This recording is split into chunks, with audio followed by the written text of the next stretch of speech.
Bismillahirrahmanirrahim. Assalamualaikum warahmatullahi wabarakatuh. Rabitu billahi rabba wa bi islami dina wa bi muhammadin nabiyya wa rasulah.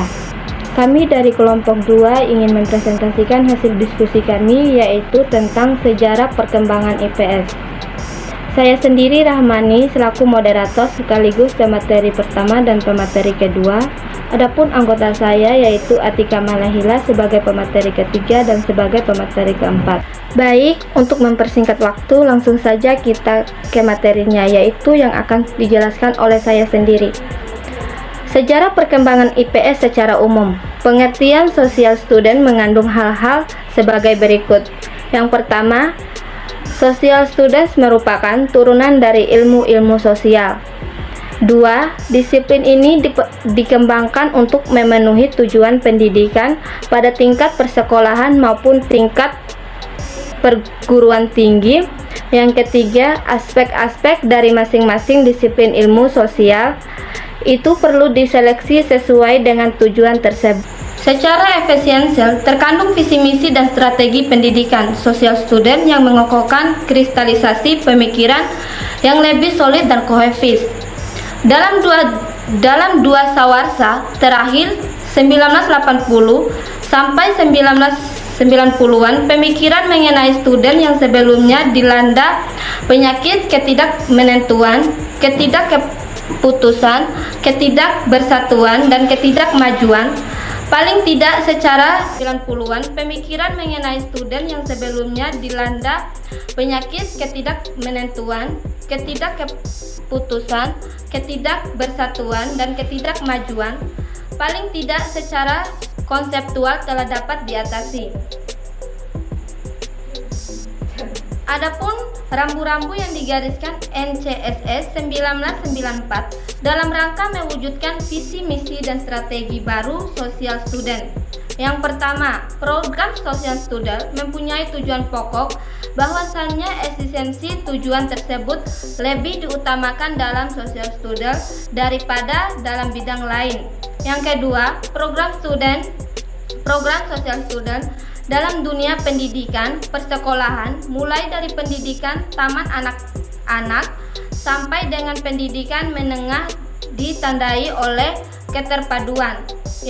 Yang ketiga, program sosial student dititik beratkan pada upaya membantu siswa, bahwasannya siswa bukan sebagai penerima pengetahuan yang pasif, tetapi sebagai pembangun pengetahuan dan sikap yang aktif, mulai cara pandang secara akademik terhadap realitas. Dan yang keempat, program sosial student mencerminkan hakikat pengetahuan yang semula dilihat secara kotak-kotak, kini harus dilihat secara terpadu yang menuntun perlibatan berbagai disiplin. Sekian dari saya. Wassalamualaikum warahmatullahi wabarakatuh. Bismillahirrahmanirrahim. Assalamualaikum warahmatullahi wabarakatuh. Perkenalkan, nama saya Atika Malahila dengan NIM 2020 A1H005. Di sini saya akan melanjutkan untuk menjelaskan materi ketiga dan keempat, yakni materi ketiga tentang sejarah perkembangan IPS di Indonesia dan materi keempat tentang paradigma pembangunan pengetahuan dalam bidang IPS. Langsung saja. Materi ketiga tentang sejarah perkembangan IPS di Indonesia. IPS, Ilmu Pengetahuan Sosial, pertama kali muncul dalam Seminar Nasional tentang Civic Education pada tahun 1972 di Tawangmangu, Solo, Jawa Tengah.